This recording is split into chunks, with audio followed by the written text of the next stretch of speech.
FPL is back, and in typical fashion, we have so many big hot topics, with Haaland and Salah delivering as always, but importantly, some popular players like Bruno Fernandes, João Pedro and Cole Palmer blanking. So we got to talk about all of the big stuff in today's video, as well as my own transfer plan. So as always, if you're looking for today's video, make sure to drop a like, aim for 300, and always, if you haven't already, make sure you do smash that subscribe button. Enough waffling, let's get into today's video. So first up, let me talk about how I'm getting on so far in game week 1. And of course, let me know in the comment section how many points you have scored, because I'm pretty certain you've done better than I have so far. 49 points, but as I said, it's still game week 1 so far, because we do have Everton versus Leeds to come, and Dewsbury Hall needs to put in a masterclass for my team, because I put so much trust in him, and other 5.5 million midfielders have delivered the goods, but we'll touch on those in a minute.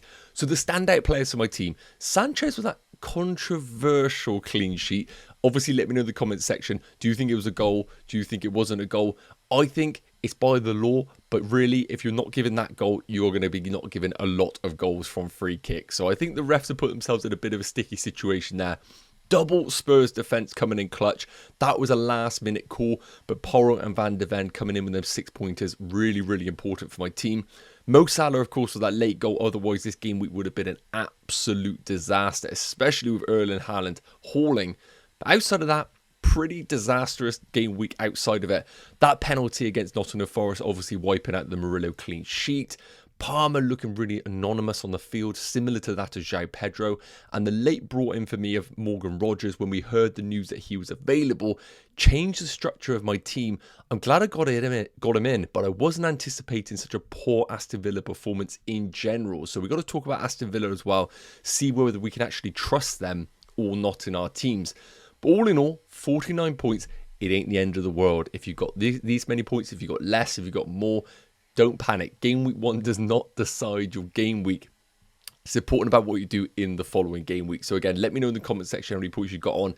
Let's take a look at some of the hot topics and of course my watch list going into game week 2. So I need to dedicate a section to Reijnders after that incredible Premier League debut. I don't think there are many better Premier League debuts in terms of overall package. Yes, some players have scored more goals on their debut and all, but I think that was one of the most impressive debuts that I've seen in a long time. Man City really do have a top player, and they just kind of regened Gundogan. I really do think that he is just going to be a more athletic version of Gundogan in this Man City team, which is really exciting to see. Of course, Cherki as well. A little bit of a Kevin De Bruyne-esque at times, so really excited to see what Reijnders is going to do this season. Not excited about the fact that he's not in my FPL team. So we got to talk about quickly whether we need to just get him straight into our teams, because I spoke about this in pre-season. I do think being aggressive when you feel like you've made a mistake is the right thing to do. But we need to talk about whether this is a mistake or not. So just a quick recap: 0.2 expected goals, 0.14 expected assists, and 3 shots for Reijnders. Now, of course, some people will look at that and say he overperformed because, of course, he scored, he bagged an assist. His XG and expected involvement is actually really significantly less. Like on another day, he doesn't even get a goal or an assist.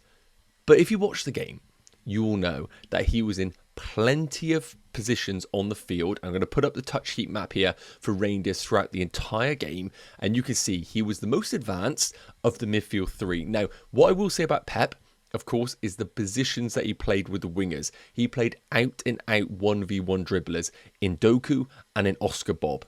In other games, he might play Marmoush and he might play Phil Foden. If that's the case, then he has to play overlapping fullbacks. He already had that in Nate Nori. He didn't have that in Rico Lewis. So what I will say is, when those wingers are nice and wide, it means that Reijnders can advance because someone like a Rico Lewis is going to step into the midfield.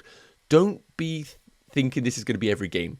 Pep changes things. At times he might play overlapping fullbacks, and then that might actually not allow Reijnders to progress as further forward as what we saw, because we're going to see inverted wingers. We'll see how that progresses throughout the week. But what I will say is this: really good touch heat map all over the field, really impressive, the most advanced of that midfield 3.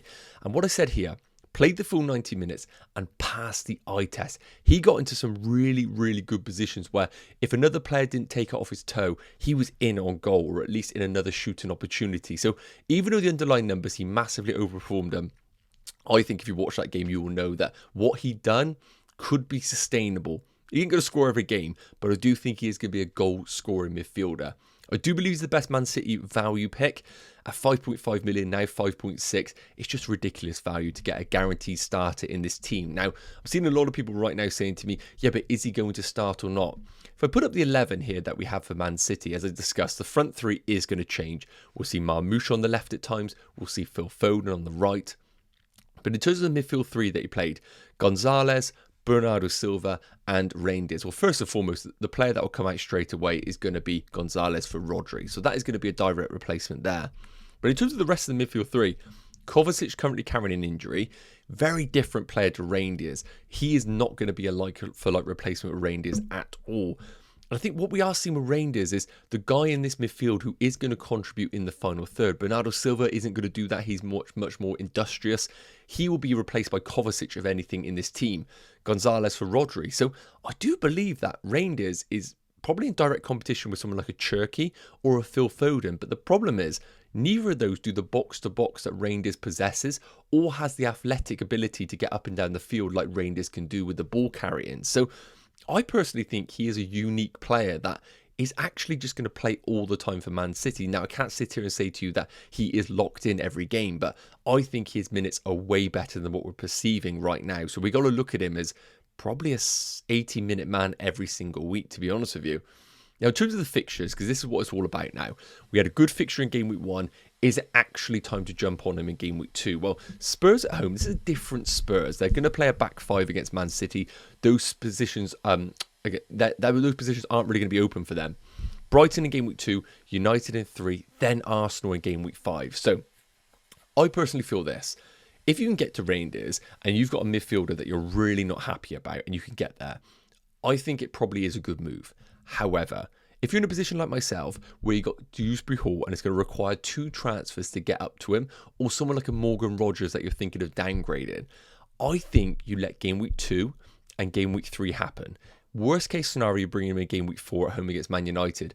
But then I would argue in game week 5 it's not worth it. So my personal opinion is this, as someone who doesn't own Reijnders, hold off. Wait until game week 6 when they got Burnley at home and then bring him in as a budget enabler. Yes, he might be 6 million by then, but it's still a good enough price for a starting midfielder in this Man City team. So next up, I want to highlight my FPL watch list right now, because I do think this is important to identify the players that you think are great, but also whether they are actually worth bringing in for this upcoming game week. This could be a regular section. Now you can see no defenders, because I think this season with the defensive contributions in game week 1, we kind of knew what we were getting. So there isn't really any defenders that I wanted to bring in, and nobody really wants to use transfers on defenders unless you really have seen something that you're like, oh my god, I need to get this guy in.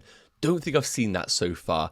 And game week 2, you don't really want to be using them on defenders. So the players that we highlighted here for midfielders are going to include Reijnders, that we've already discussed, Kudus and Doy of Nottingham Forest, of course, kind of like the Elanga replacement on that right-hand side.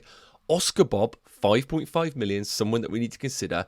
Anderson and Nottingham Forest, who was fantastic. One short of the defensive contributions, grabbed that incredible assist and just all round looked like he's brought his level up a gear. I think he's pushing himself for this World Cup squad now. Mbeumo and Cunha, who were fantastic. We'll touch on those in a minute.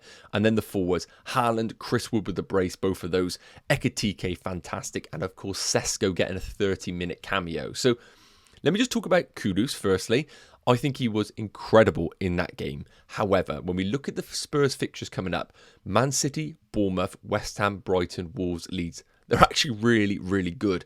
But going into game week 2, I don't think it's a priority buy for my team. Now, of course, I have Morgan Rogers at that 7 million price point, so I can come down to any sort of player.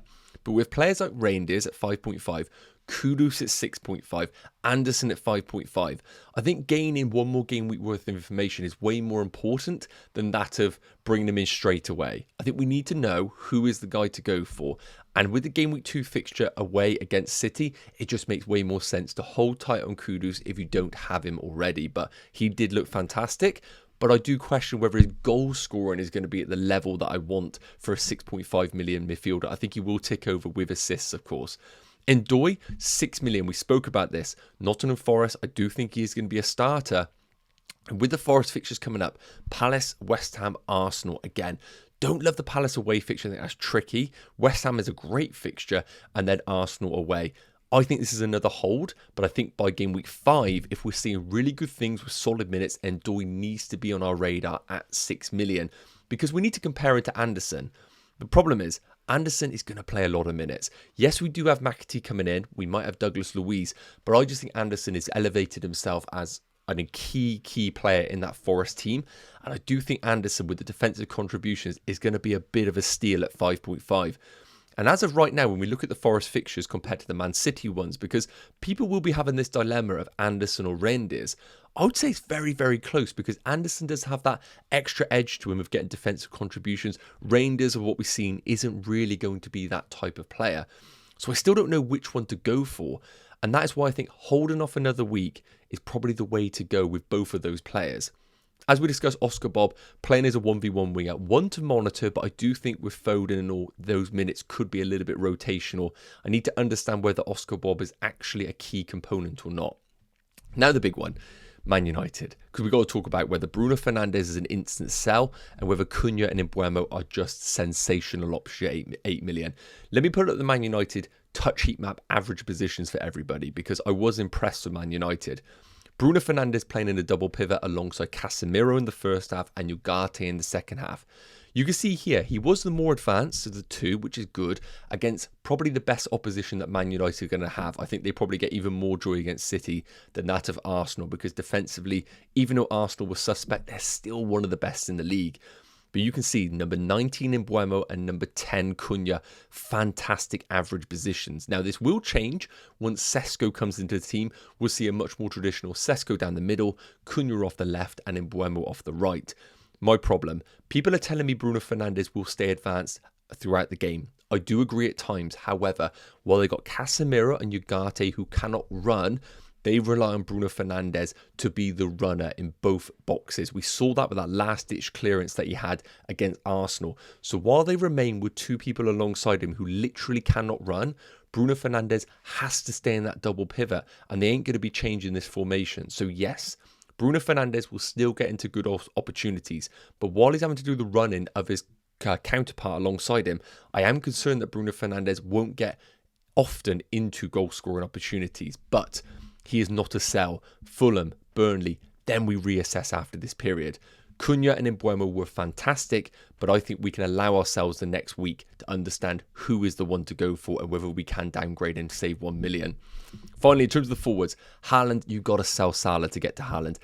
Do I think it's worth it? Probably not right now. Let's reassess and see what happens. I don't think it's a desperate move for our teams.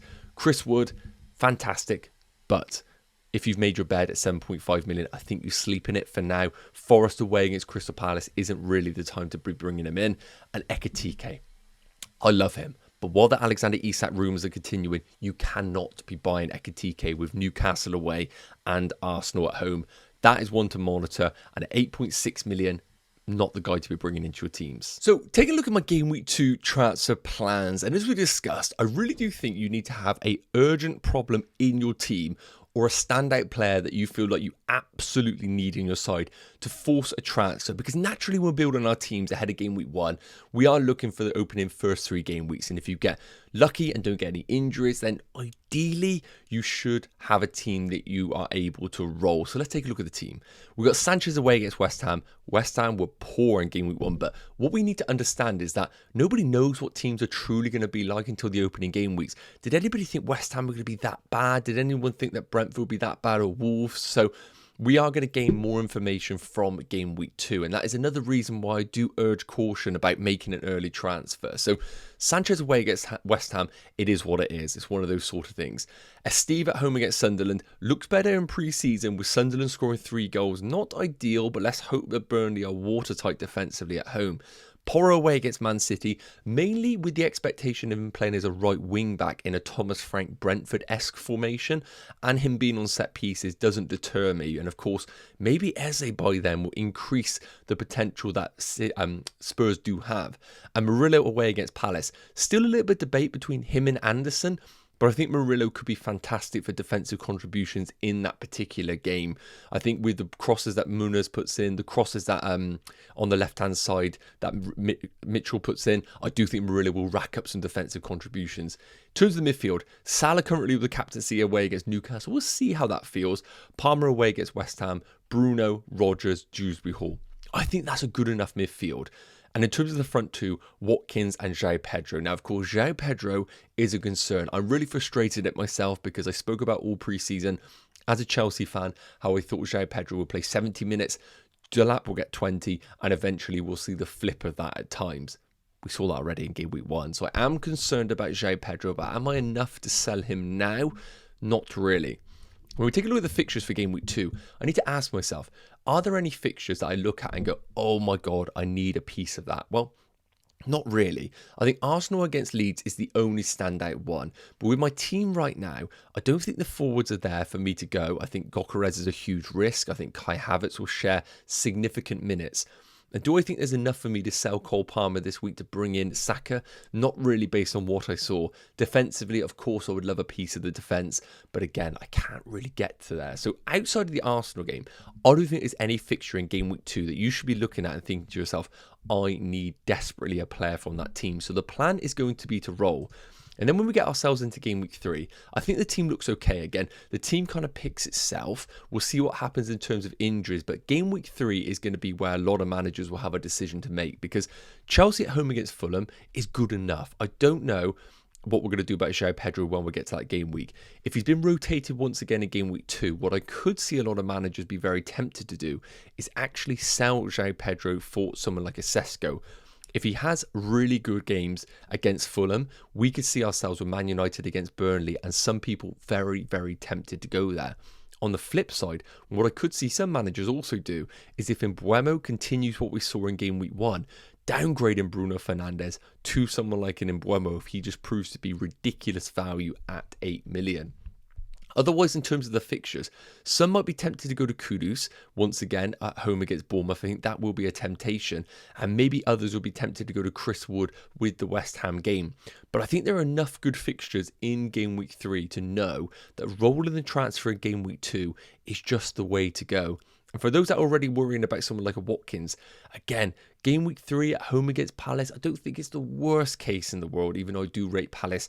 By then, they may have lost both Eze and Mark Gahey. So for me, I think it makes complete sense to roll in game week 2. And I also think there's a world where I might roll my transfer in game week 3 and try and get myself to game week 4 with a team like this that I can reassess and understand, okay, is João Pedro now just a real problem and I need to get rid of him and the other issues in this team. So as it looks like, I am going to roll my transfer in game week 2. Let me know what you're doing in the comments. Yes guys, okay, so that's going to wrap up today's video looking at my game week 2 transfer plans and of course a few early players to consider. Now going throughout this week, I will be doing a deep dive on specific players and teams in my preview, and of course I'll be discussing all the players that you need to buy and avoid, so there's no better time than ever than to subscribe to the channel. And of course if you enjoyed this video, make sure you do drop a like. Any questions, pop them in the comment section, I'll be sure to get to them. Have an amazing day, take care, and I'll see you real soon. Cheers.